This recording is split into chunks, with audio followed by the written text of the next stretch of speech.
Kenny Brooks coming off another championship season. In fact, 2 years in a row, CAA defending champs. Congratulations on that. Now, I hate to bring you down, but how is life without Dawn? Dawn Evans.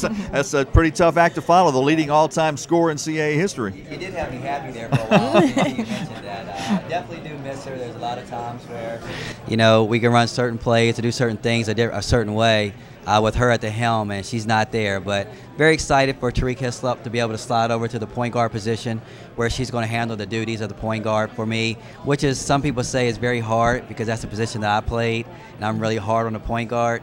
But I think she'll be able to handle it. Right, and Tariq Hislop, she was named to the second team All-CAA for the preseason. And will that help her in terms of her confidence stepping into that role? Well, I think it's flattering, but I think the confidence that myself and the coaching staff has instilled in her will give her the know-how to go out and play. She's done a fantastic job of preparing herself for this time, and she's looking forward to it. She's had a fantastic summer. She's had a fantastic preseason, and she's looked really good, so I know she's ready to go. Kenny, you have won the tournament the last couple of years. You've represented in the NCAA. You were an 11th seed last year. But beyond that, you've taken this team to postseason play 7 consecutive years.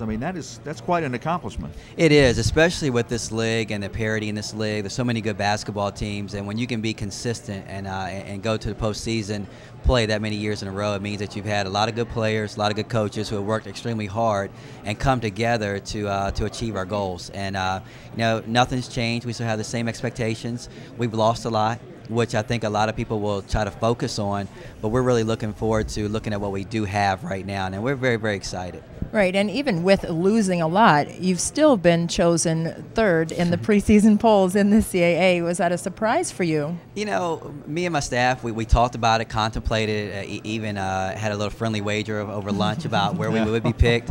I was really hoping 6. I've run out of a little bit of a motivating material. I needed some more. That would do it, huh? Yeah, so this day and age with the internet and social media, I won't be able to go back and tell them we were 6 when we were third. Right. But, I think these kids are deserving of it. And I think any team 1 through 5, or even a little bit more than that, has an opportunity to contend for a championship.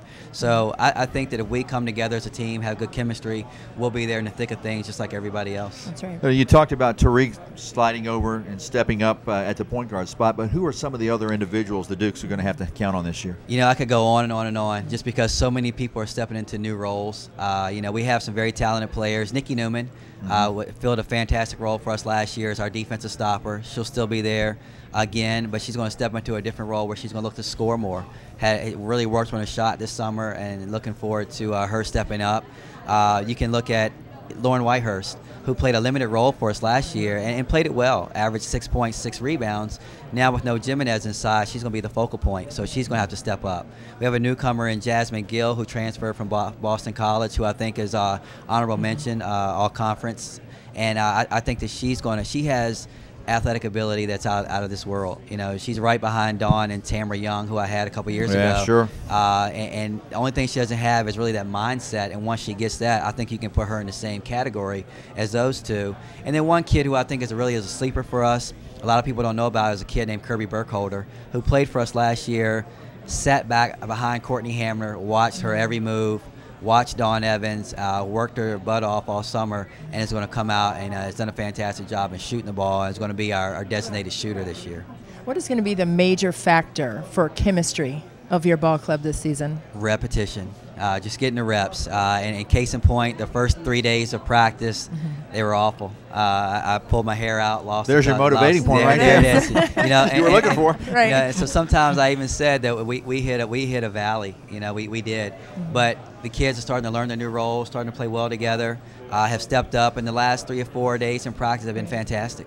And I really believe that this team, once they really understand each other, every move, learning how to play off of each other, learning who's going to be that motivational leader. Dawn Evans and Jaleesa Taylor were it last year. Lauren Jimenez was it a little bit too. They're all gone. And now Tariq and Lauren Whitehurst and those guys and Nikki Newman, they have to be the emotional leaders for us, and they've done that the last few days in practice. I think I know what you're going to say before I ask this question, but the tournament moved last year. It was off of a campus for the first time in a long time. At the Show Me Arena, Upper Marlboro, Maryland. You won, so I'm sure you were pretty happy with things. But as a whole, how did you like it? It was great. We won. Doesn't matter where, right? But other than that, I mean, it was a tremendous experience for our student athletes. All the coaches would love to have it on their home campuses. Mm-hmm. It'd be great. But for the student athlete to have that experience, to go to a neutral site where everyone has the same advantages or even disadvantages, I think it's really fair for them. Coming from the men's side, I experience that all the time, where they got neutral site. It's really great for the women to have it now. Might the Dukes sneak up on people this year as a defending champ? I don't know how you can sneak up, but do you think you might be able to steal one? That's the plan. The bullseye on our back is a little bit smaller, but we still have the same expectations, and we feel like that we have as good a chance as anyone to be, the three-peat, three-time defending champions. That's our goal. Well, Kenny, good luck to you. Thank you very much, guys. Good luck, That's Coach. Kenny Brooks, the women's basketball coach over at James Madison University. Go to ESPN3 for the complete replay of the 2011 CAA Basketball Media Day Live.